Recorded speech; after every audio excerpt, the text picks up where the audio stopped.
Bonjour à tout le monde, bonjour, soyez les bienvenus dans ma chaîne, je sais que vous allez bien, moi je vais très bien. Alors, soyez les bienvenus, j'espère que votre journée se passe très bien, la mienne se passe assez bien par la grâce de Dieu. Soyez les bienvenus. Alors aujourd'hui, on va parler d'un thème, 10 hommes à éviter, 10 hommes à ne pas épouser. Alors nous allons voir 10 caractéristiques des hommes à ne vraiment pas épouser. Sinon, on n'aura pas la paix dans notre vie, on n'aura pas la paix. 10 hommes à éviter d'épouser. Alors avant de continuer, je vais vous montrer 3 sacs en main en vente. Alors nous avons ce petit sac très joli. Un petit sac sorti Petit Resto, très joli, vous pouvez regarder. En vente chez Élégance Rachou.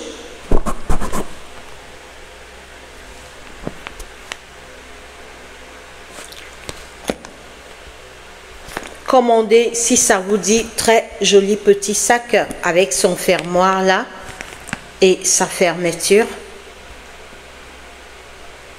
Alors, le second, c'est celui-là. Alors, c'est toujours un petit sac. Alors, en d'un marron. En d'un marron, vous pouvez voir.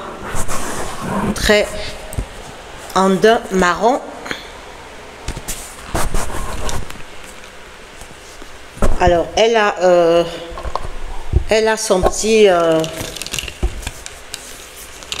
Alors, vous pouvez regarder. Elle se porte à longue manche comme en courte manche. Vous pouvez regarder.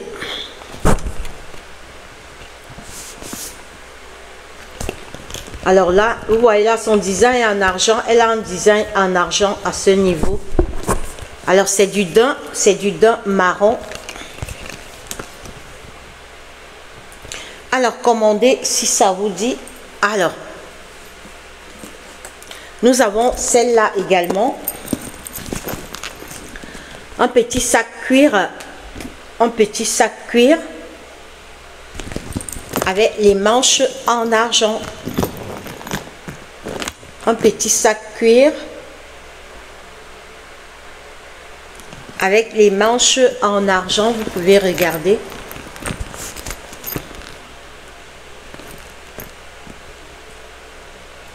Alors, commandez chez Élégance Rachou. Alors, j'ai fait des très bons prix. Alors,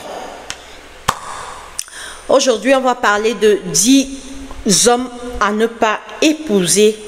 10 hommes qui ont ces caractéristiques. Vous devez les éviter pour avoir la paix dans votre vie. Alors, les intolérants. Nous commençons par les hommes intolérants. Oui, il faut éviter les intolérants.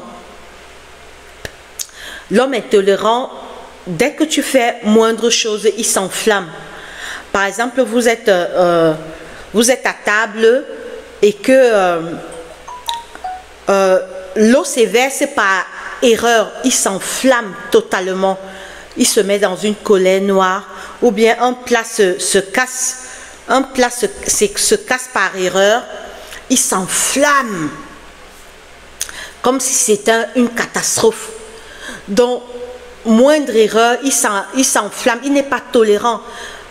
Et il ne se dit pas que c'est une erreur, l'eau peut se verser, le plat peut tomber.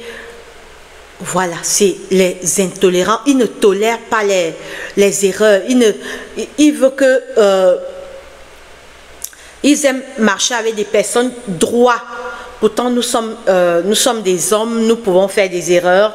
Donc, il est intolérant en toutes choses. Il est intolérant. Donc, il ne patiente pas. Dès que tu fais une petite erreur, c'est comme si c'est un tremblement de terre qui s'est passé. Il faut éviter ce genre d'homme.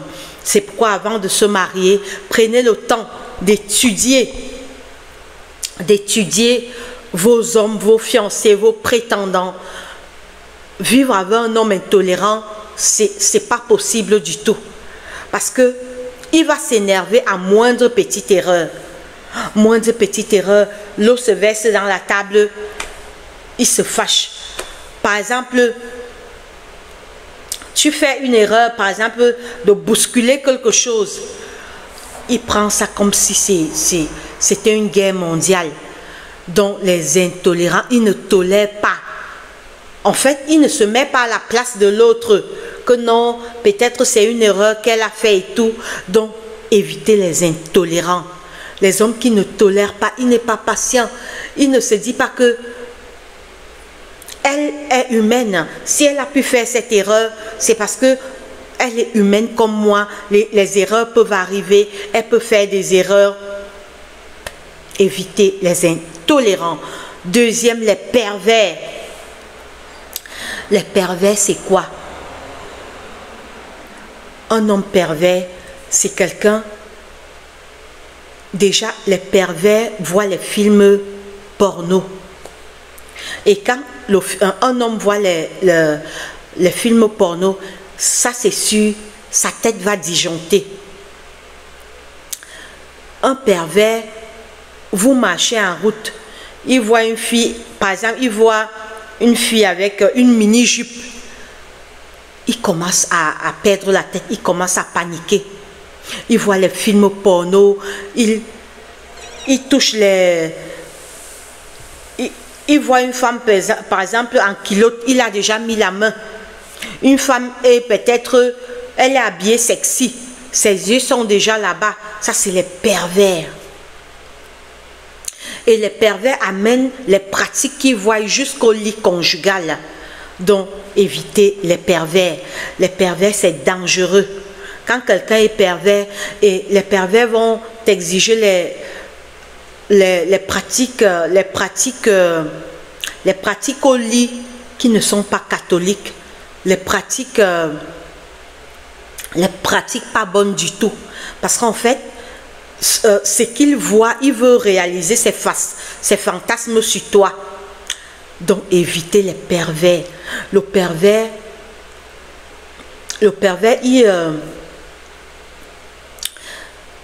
il s'agit dès qu'il voit une image une image à caractère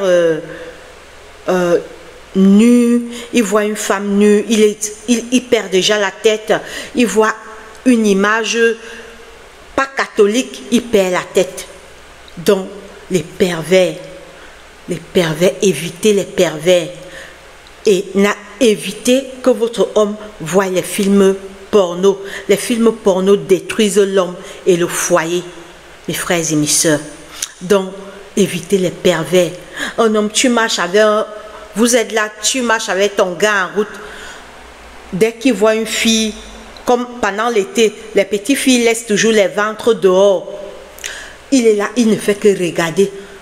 Vous êtes au restaurant, il voit une fille trop sexy, ses yeux sont déjà là-bas. Ça, c'est des pervers.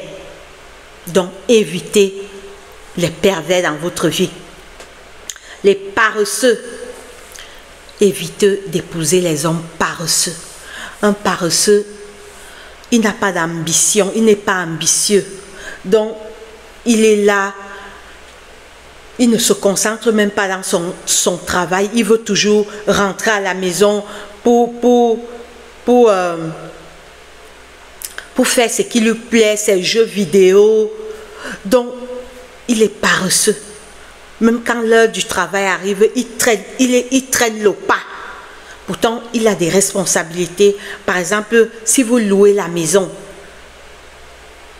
le mari doit être conscient que je dois me lever tôt. Parce que si je ne pars pas au travail, cette maison ne sera pas payée. Mes enfants n'iront pas à l'école. Ma famille ne va pas manger. Mais un paresseux, son corps est toujours lourd. Par exemple, ta mère l'appelle que viens me faire un petit travail là. Il refuse. Donc, il dit toujours qu'il n'a pas le temps. C'est un paresseux.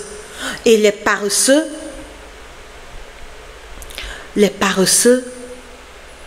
n'ont pas d'ambition. Les paresseux ils ne travaillent pas leur mindset.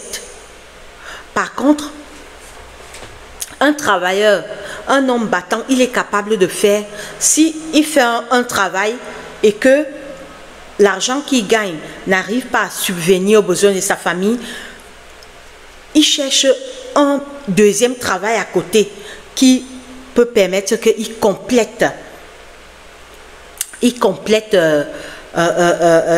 l'argent pour arrondir les fins du mois. C'est ça un battant. Mais un paresseux, il est là dès qu'il rentre du travail. Donc en fait, il n'est pas ambitieux, il n'est pas créatif. Donc un paresseux, c'est quoi? Il laisse toujours sa femme faire les travaux seule à la maison. Sa femme lave le sol. Lui, il est seulement là devant la télé, devant les jeux vidéo. C'est sa femme qui prépare, c'est sa femme qui repasse ses vêtements, c'est sa femme qui fait tout. Ça, c'est un paresseux. Évitez les paresseux.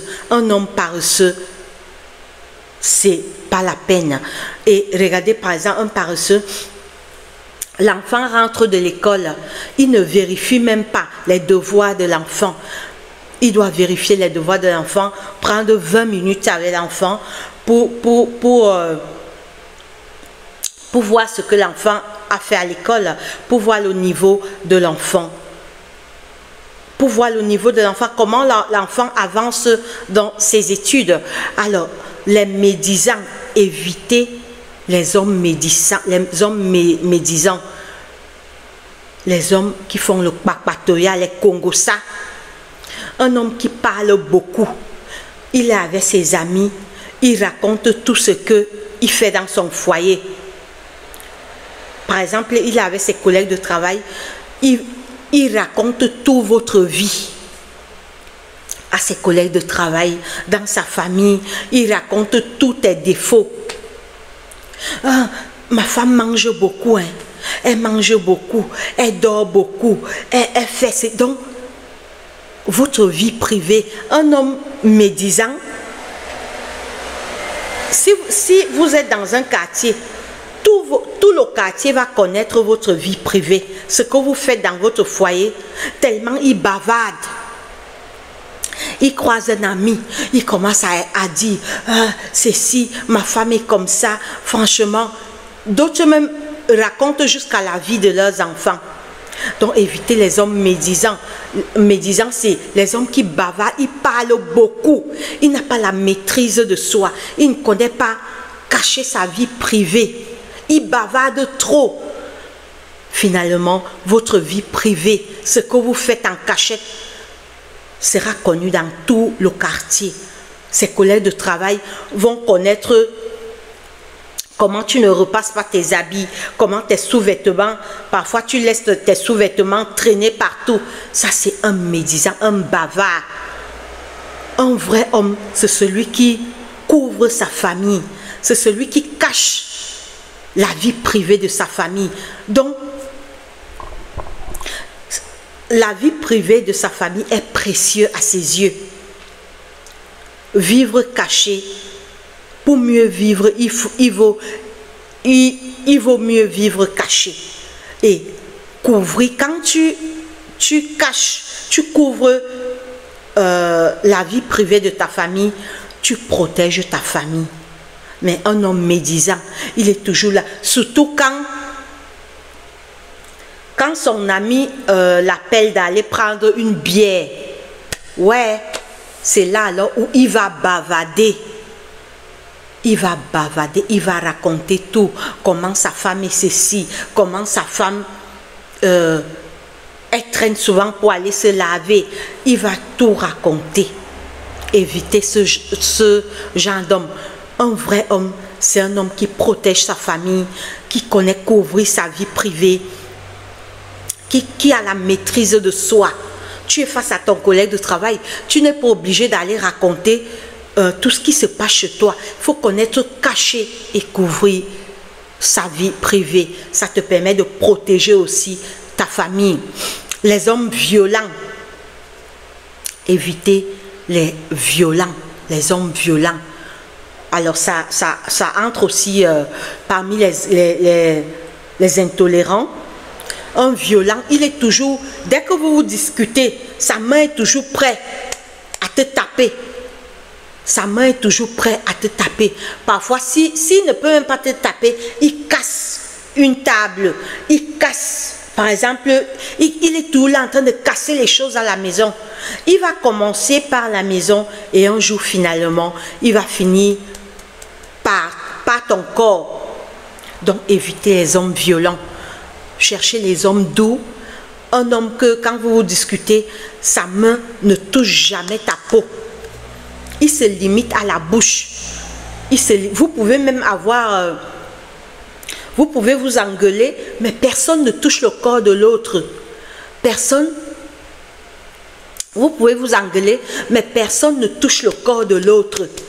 Vous vous limitez aux paroles et à la bouche. Mais quand tu vois dans un homme, dès que vous vous discutez, il casse une porte. Il casse... il prend par exemple ton téléphone, il jette là-bas. Ou bien vous êtes assis dans le canapé comme ça, il te lance son coussin. Il va commencer par à casser la porte, casser les marmites, casser tout. Au final, un jour, c'est sur ton corps qu'il va faire son sport.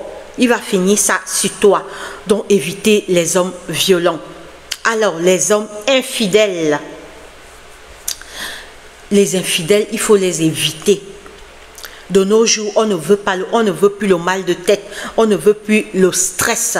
Un homme infidèle, il va voler ta paix. Il va voler ta paix. Il va voler ta bonne humeur. Tu seras seulement là, inquiet, pensif. Il va te pourrir la vie. Un homme infidèle vole ta paix, vole ta bonne humeur. Il te rend stressé, tu es toujours là pensif, tu n'as pas la paix en fait. Il vole en fait ta vie. Donc, évitez les hommes infidèles. C'est vrai qu'on dit qu'il n'y a pas les hommes fidèles sur terre, mais il y en a encore. Même s'ils sont peu, il y a encore les hommes fidèles. Et puis, tu ne sais pas ce que cette fille peut aller le faire là-bas dehors, ce que cette fille le donne. Et il prend ça, il vient introduire dans la maison. Donc, les hommes infidèles, évitez. Les hommes, premier bureau, deuxième bureau, troisième bureau, ils ne se contentent pas d'une femme. Ils voient tel, ils draguent, ils voient tel, ils draguent. Évitez ce genre d'hommes. Aujourd'hui, on cherche les hommes fidèles, les vrais hommes. Alors, évitez aussi les polygames. Le polygame, un homme polygame est aussi comme un homme infidèle. Le polygame, c'est quoi? Il va aussi voler ta paix, il vole ta bonne humeur. C'est vrai qu'on va dire que la polygamie est dans nos mœurs et coutumes. Alors, moi particulièrement, je refuse la polygamie dans ma vie. Je préfère crever seule, vieillir sans mari, parce que ma paix vaut de l'or, ma bonne humeur vaut de l'or, la paix de mon cœur. Un homme qui est polygame, il prend une deuxième femme, une première, bon c'est toi la première, il prend la deuxième, toujours les problèmes, tu ne dors pas. Par exemple, les polygames font quoi? Quand il a 2 femmes ou 3 femmes, ils font 3 nuits. Il fait une nuit ici, 3 nuits ici, 3 nuits là-bas, 3 nuits, ou bien une semaine. Et ta coépouse sera toujours là en train de te taquiner, toujours les problèmes. Alors c'est vrai qu'on dit que quand les coépouses vivent des maisons séparées, là il y a la paix, mais jusque-là, tu n'auras pas la paix. Donc, pour moi, bon, peut-être d'autres femmes veulent la polygamie. Quant à moi, je refuse catégoriquement. Dieu a créé un homme pour une femme. Dieu a dit que quand Dieu a béni le premier mariage, il a dit, allez et multipliez-vous. Et les 2 deviendront une seule chair. Dieu n'a pas dit que et les 3, les 4, les 5. Donc la polygamie, pour moi, quand un homme me parle de polygamie et qu'on est encore dans le cadre des fiançailles, j'arrête tout de suite ces fiançailles. Alors ça c'est mon cas personnel, mais je ne sais pas le vôtre. Alors vous allez me dire en commentaire ce que vous pensez. Alors, le dernier point, c'est un homme trop contrôleur. Un homme qui te contrôle trop. C'est vrai, l'homme doit contrôler sa femme, mais pas exagérer. Un homme qui te contrôle à tout, il veut tout savoir. Où tu étais, pourquoi tu as mis tant de temps au marché, avec qui tu parlais. Il contrôle ton téléphone. Dès qu'un coup de fil, tu reçois un coup de fil, il commence les problèmes. Ça, c'est le contrôle. Le vrai homme, c'est un homme qui fait confiance en sa femme. Certes, il peut faire manifester les petites jalousies. Et puis, ça met aussi la femme en assurance. Mais quand la femme ne se sent plus... elle perd sa liberté en fait. Quand la femme perd sa liberté, elle ne se sent plus en sécurité. Donc tu la stresses. Il faut laisser parfois l'espace aux femmes. Donc quand un homme est trop contrôleur, là c'est pas bon. Ça va même faire que l'amour de la femme diminue. Par contre, quand un homme est parfois indifférent, la femme même est inquiète, dit, hey, maman, j'ai duré comme ça. J'ai duré au sport comme ça. Le gars, si, hey, il ne m'a même pas appelé. J'ai mis long au sport. J'ai duré au marché. Donc, franchement, quand un homme est trop contrôleur, là, la femme se sent stressée, la femme se sent opprimée, la femme se sent comme si elle est dans une boîte.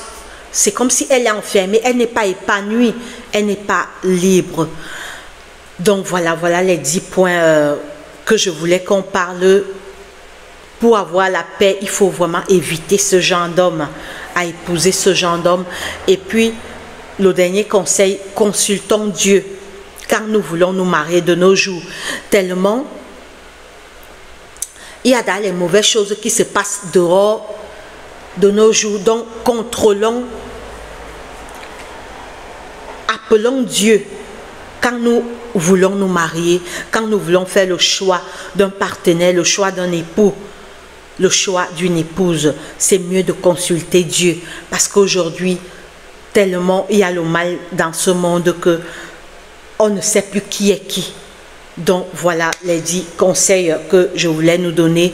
Portez-vous bien, abonnez-vous à cette chaîne et nous ferons plein de vidéos pour sensibiliser. Alors ça c'est ma chaîne business. Alors parfois je parle aussi des faits d'actualité. Portez-vous bien et passez une très bonne journée. À la prochaine. Bisous.